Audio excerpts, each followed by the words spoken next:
The Blue Jackets need a win in a big way. I don't think they're going to get the same kind of game that they got against Tampa Bay last time. Let's talk about that on today's Locked On Blue Jackets.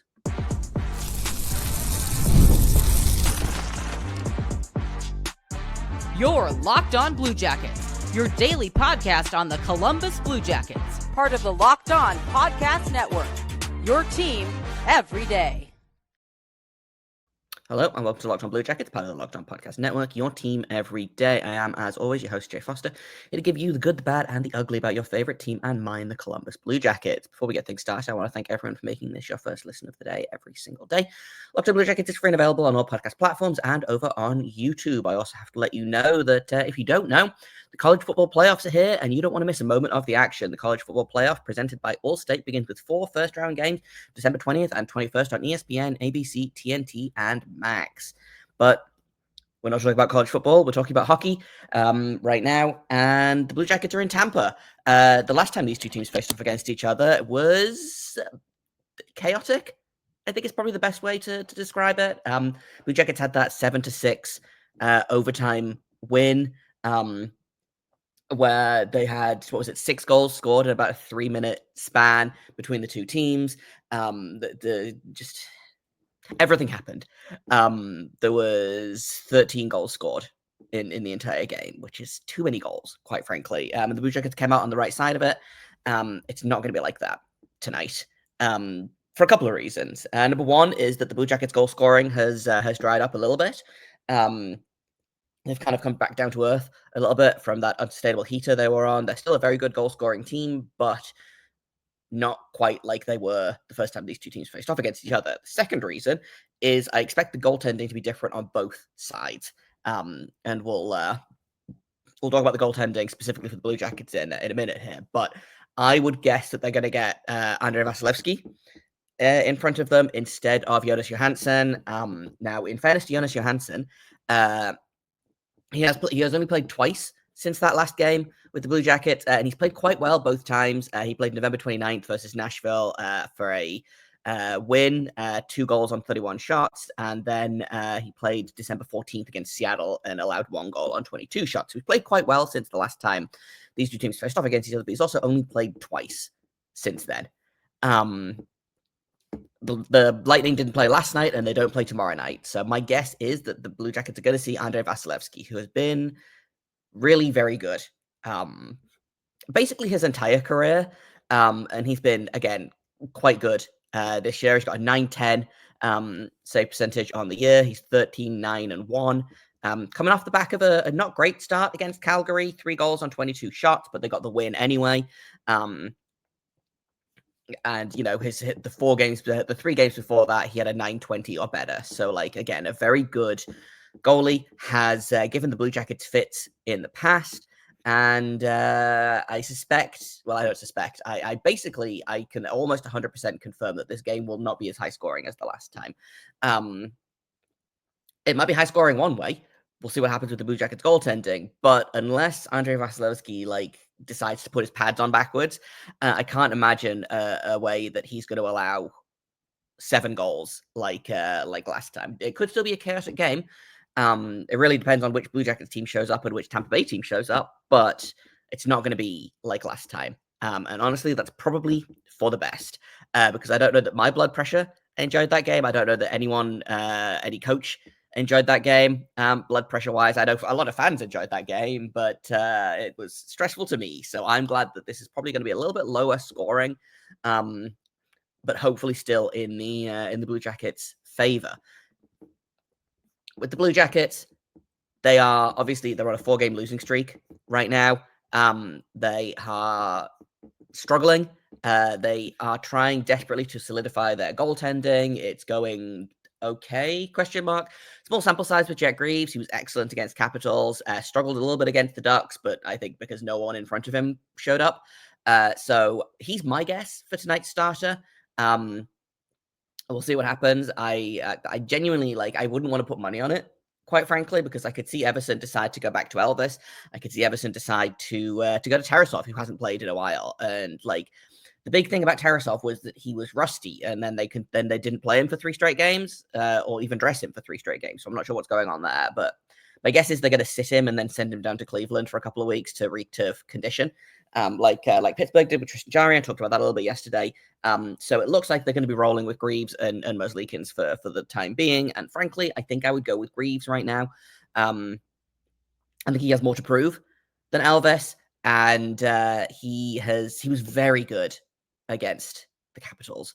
So obviously, we'll see. We don't know for sure which way the goaltending is going to go, but my guess is that we're going to see Greaves versus Vasilevskiy, which is also going to be a hilarious size difference because I believe Andrei Vasilevskiy is like 6'7", and Jet Greaves is 5'11".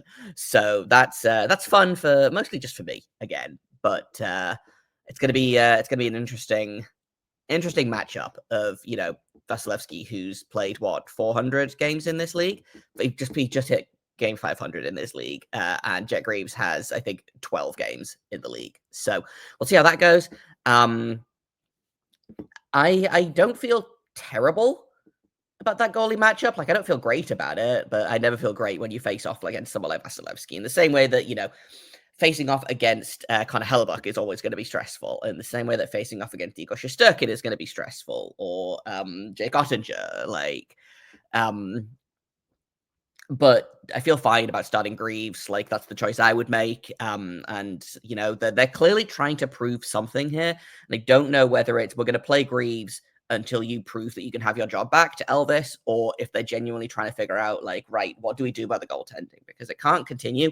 They've got the worst goaltending in the league right now. And they're scoring a bunch of goals. They're just being outscored by every other team, basically. Blue Jackets are 11th in goals for per game at 2.23. They are 30th in goals against at 3.5. So something's got to change there. And if that means that you've got to rise Jet Greaves on a hot streak, then so be it. Not that he's on a hot streak right now. Obviously, against small sample size, he's had one good game and one not so good game. But he's got all the potential in the world, and they seem to be seeing what they have in him. And if they have a legitimate NHL goalie in him, then why not? Because right now, Tarasov is not looking like a legit NHL goalie. Not that he can't be in the future, but he's not looking great. And I think the writing is probably a little bit on the wall for Merzlikins because they needed him to be good this season. And he hasn't been good enough. So remember, at the beginning of the season when we didn't have goalie drama and the goalies were playing fine and everything was good and fun? I miss that. I miss not being stressed about the goaltending on this team. It's not my favorite thing. So I want to talk a little bit about Tampa Bay in the next segment. I want to talk about who's going to show up for them. Some names will shock you, I'm sure. Who needs to have a big game for the Blue Jackets? All that kind of stuff. So we'll do that in just a second here on Locked On Blue Jackets. First, I've got to tell you about Bilt Rewards. If you're a renter, listen up. This is a total game changer. Thanks to Bilt, you can now earn points on rent payments just like you do with groceries or travel. Paying rent now comes with some serious perks, and it's completely free to join. You can earn Bilt points on your rent and everyday spending at no extra cost, and you can redeem those points for flights, hotel stays, even future rent payments. With over 500 airlines and 700,000 hotels in their program, the possibilities are endless. You can also access unique experiences that are exclusive to Bilt members. And honestly, I love using points for travel, and Bilt makes it so easy to turn rent into reward. If you're already paying rent, why not make it work for you? So start earning points on rent you're already paying by going to joinbuilt.com/lockedonnhl. That's joinbuilt.com/LOCKEDONNHL. Make sure to use our link so they know we sent you. Don't wait. Start earning rewards today. I've also got to let you know about Select Quote, the World Series, the Super Bowl, the Olympics. The world's top athletes get to play in these top-level sporting events thanks to one thing: teamwork. Teamwork can also protect your financial legacy and your family's future. Select Quote's licensed insurance agents are the perfect teammates when shopping for customized, affordable life insurance. They can find you the right policy to keep your financial legacy safely in your family's end zone. Select Quote is one of America's leading insurance brokers with nearly 40 years of experience, and they've been helping over 2 million customers find over $700 billion in coverage since 1985. Other life insurance brokers offer impersonal, one-size-fits-all policies that might cost you more and cover you less, while Select Quote's licensed insurance agents work for you to tailor a life insurance policy for your individual needs in as little as 15 minutes. You invest so much time to take care of yourself and to be the healthiest, best version of you, and Select Quote's exclusive policies can reward that effort. So head to selectquote.com and a licensed insurance agent will call you right away with the right policy for your life and your budget. Select Quote, they shop, you save. Get the right life insurance for you for less at selectquote.com/lockedonnhl. Go to selectquote.com/lockedonnhl today to get started. Selectquote.com/lockedonnhl. Welcome back to Locked On Blue Jackets. Let's talk about how terrifying the Tampa Bay Lightning look. Because here's the thing. They've got 4 players with 30 or more points. They've got 5 players that are a point a game or better. Nikita Kucherov has 46 points in 26 games because this dude just refuses to slow down. Braden Point has 12? He has 15 points in his last 5 games, including 11 assists. Jake Guentzel has 7 goals in his last 5 games, and that's a guy that you've got to watch out for if you're a Blue Jacket because he just loves to score against the Blue Jackets. He didn't score last time, which shocked me. 6 goals from Tampa Bay, and none of them came from Jake Guentzel, which meant I didn't get to use my extremely good Jake Guentzel meme, but he's always dangerous, and especially if you are the Blue Jackets. So expect him to show up today. He's got 31 points in 28 games for the Lightning so far. It was a big free agency signing for them. And that's not even talking about like Brandon Hagel, who's got 35 points in 28 games, Anthony Cirelli, who's got 27 points, or, Victor Hedman's got 25 points in 26 games. He's doing most of the heavy lifting on the defense, which is not unusual, but he's got 25 points in the next place. The next player is Moser, who's got 10 points in 27 games. So, like, look out for Victor Hedman from the back, and then everyone else is just kind of hanging out and being defensive as opposed to offensive. So don't look for a ton of scoring to come from the back end of Tampa Bay. Look for it to come from the usual suspects, Kucherov, Point, Guentzel. Like, Cam Atkinson scored last time. He's only got 5 points in 17 games for Tampa Bay this season so far, but I wouldn't put it past him to score again.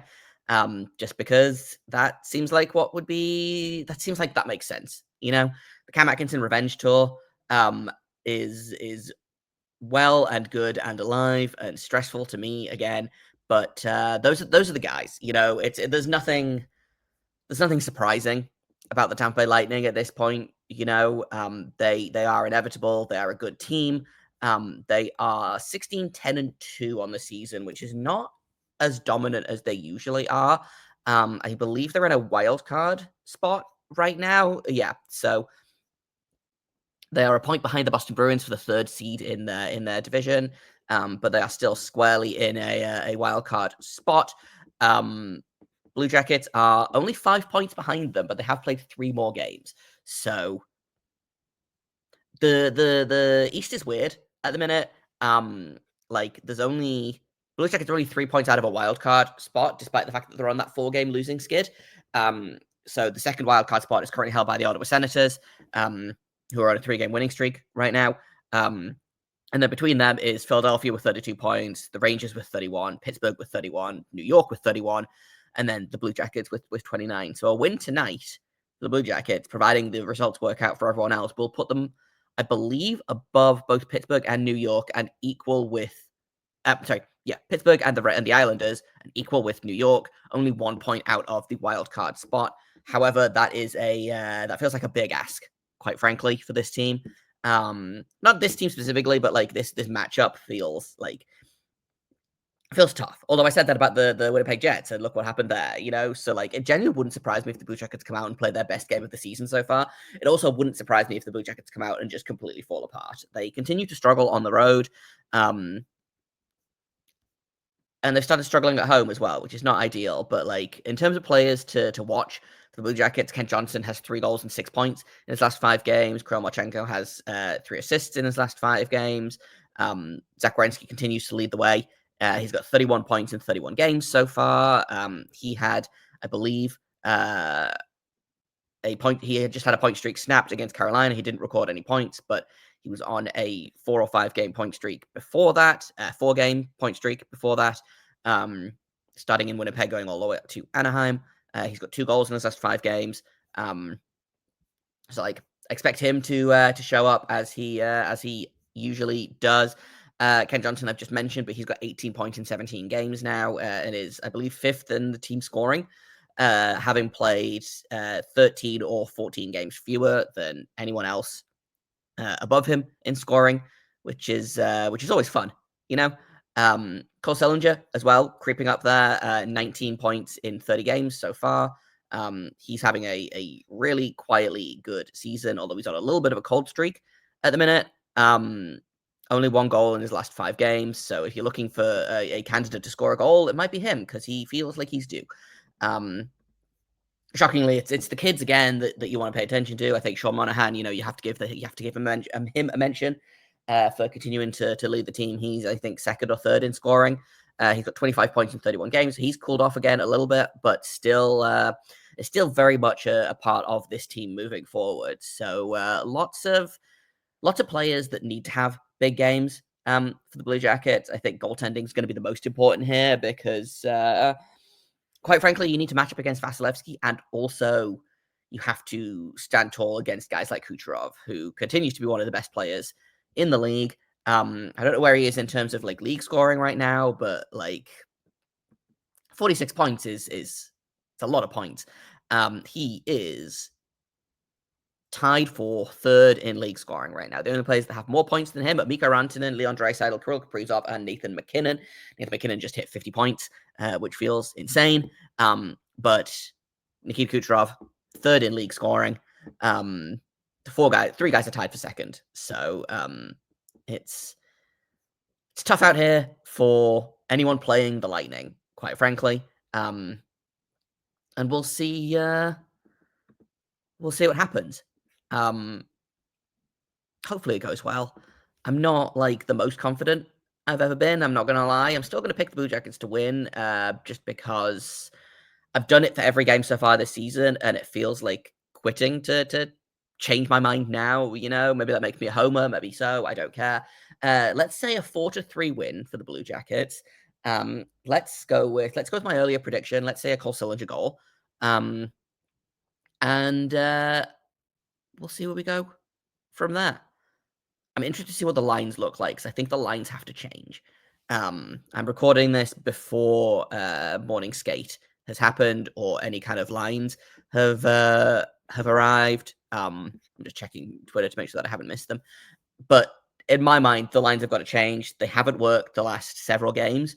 I don't know what you changed them to necessarily. I talked a little bit about this yesterday, but I don't know. I don't think you can keep rolling these same lines that you've been rolling the last handful of games, because clearly something's not working there.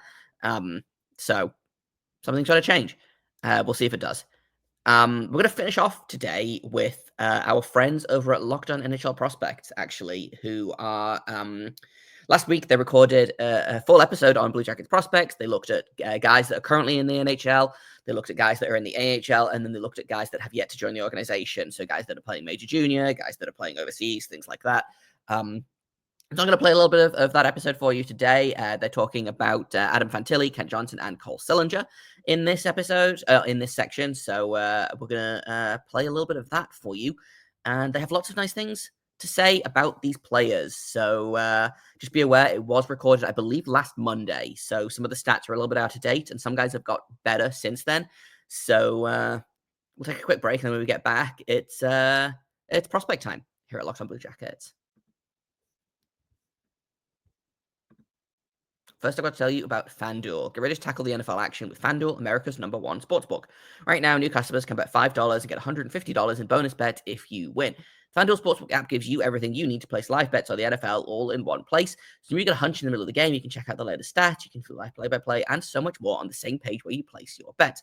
Just visit FanDuel.com to join today, and if you win that first $5 bet, you're going to get $150 in bonus bets that you can use on whatever you want. It doesn't have to be the NFL. You can bet on hockey, you can bet on basketball, you can bet on college sports. Ball season's coming up. Feels like a great place to spend a little bit of money and maybe win some money as well. That's FanDuel.com. Never waste a hunch. Make every moment more with FanDuel, official sportsbook partner of the NFL. So let's get started right away here with the prospects in the NHL for the Columbus Blue Jackets. And the conversation starts with Adam Fantilli. He was the second overall pick in the Connor Bedard draft, the 2023 NHL draft. Blue Jackets ended up drafting at third overall and selected Adam Fantilli after the Anaheim Ducks selected Leo Carlsson at number 2. That was a debate. And how's it going so far for Columbus regarding their pick of Fantilli? I mean, I still don't think that they're complaining whatsoever with having landed a player who in many eyes was the second best of his draft class at third overall. But it's been a bit of a slower transition to the NHL for Fantilli than it has been for Leo Carlsson.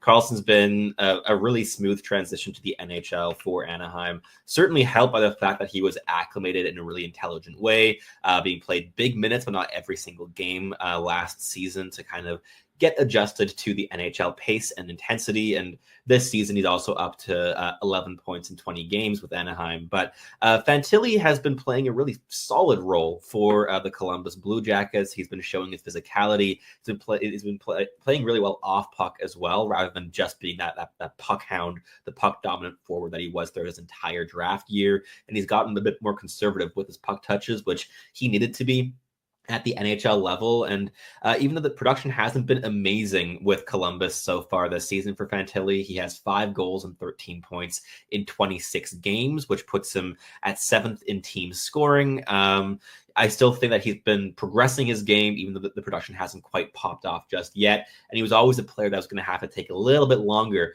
to adjust to NHL stardom than some other players from that draft class. Yeah, absolutely. I think Fantilli's in a great situation over in Columbus, and he's poised to take over the team as the primary kind of offensive driver moving forward. So yeah, it's going to look pretty interesting in a couple of years for Columbus. You know, the more we look at this prospect pool that we have in front of us here on our list, the better it looks. So yeah, absolutely, he's been doing great. Let's talk about Ken Johnson for a moment. You know, he had a tough year last year, was scratched at times, played a lot in the AHL as well. But this year so far, since being called up from the AHL, he's been an absolute monster. I mean, he's got 12 points in 12 games since his call-up. He's been playing decent minutes as well. Still the exciting, dynamic offensive force that he is.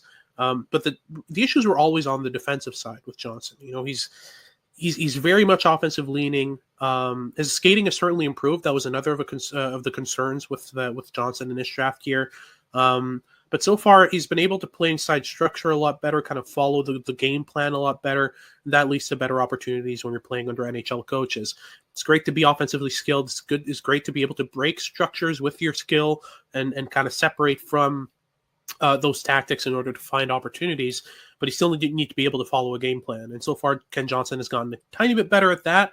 And that's what's leading to these opportunities and to this uptick in production. How do you feel about Johnson in terms of his production and his kind of improvement since his draft year? Because I think we both had some pretty reasonable concerns about Johnson in his draft year, right?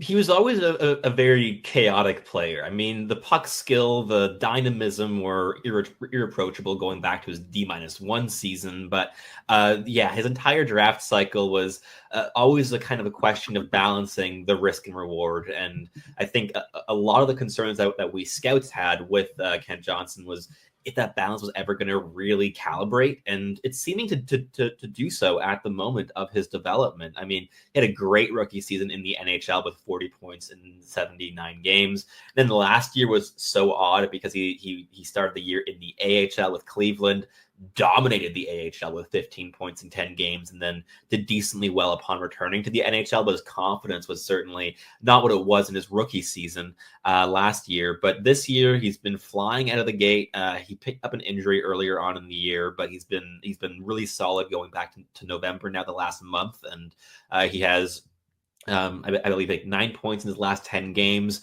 As he mentioned, he has 12 points in 12 games so far this season. He's been a dynamic threat in Columbus's top 6, kind of pinballing between the first and second line with the Blue Jackets. But wherever he is, he's constantly creating, but while also not overextending on plays the same way that he did so often in his draft year.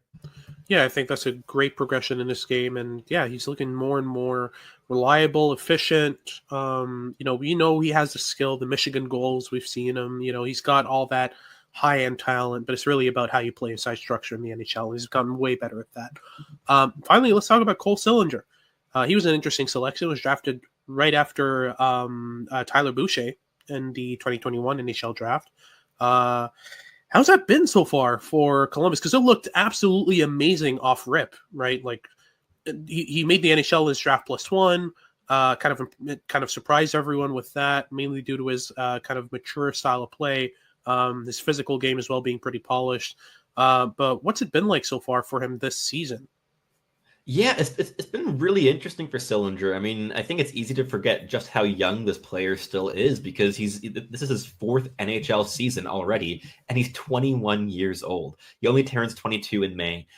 Still a very, very young player. But so far this season, it's been the hottest start he's had to a season in the NHL so far in his career. 4 goals, 18 points in 25 games. He's been really exploring his passing game. He's been a lot more of a facilitator, whereas going back to his D+1, D+2 season in his draft year as well, he was always a shoot-first player. The shot with Sillinger has always been a very clear weapon. It has been his weapon of choice his entire hockey career pretty much, but the past year or so, he's been really exploring the passing game and really linking play between line mates rather than being the one to finish them off in the offensive zone. So you've seen him really round out his offensive game a lot in terms of supporting play rather than just trying to put the finishing touches on them. And his defensive play, as you mentioned, is also, I think, an area of strength with this player. He's physical. He gets engaged. He gets underneath opponents. He closes his gaps quickly. He's effective on the back check. He's not elite defensively by any means, but he gets involved, and especially for a 21-year-old player, he does more than you could ask of him to do. And he's been playing big minutes as well this season. He's been perpetually in Columbus's top 6. He's been scoring goals and putting up points against good teams. He had a 2-point night against the Edmonton Oilers the other night in a 6-3 loss.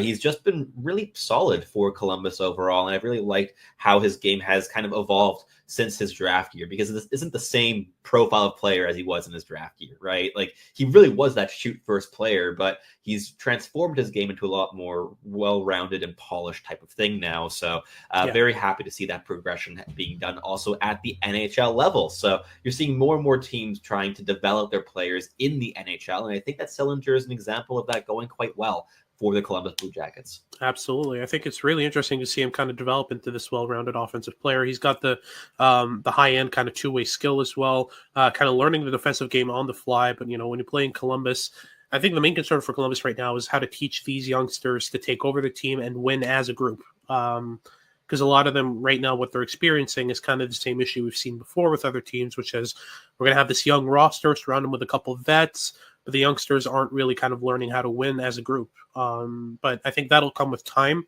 In Columbus, they've got too many really, really good pieces, especially down the middle. Fantilli's probably going to be the leader of this team moving forward.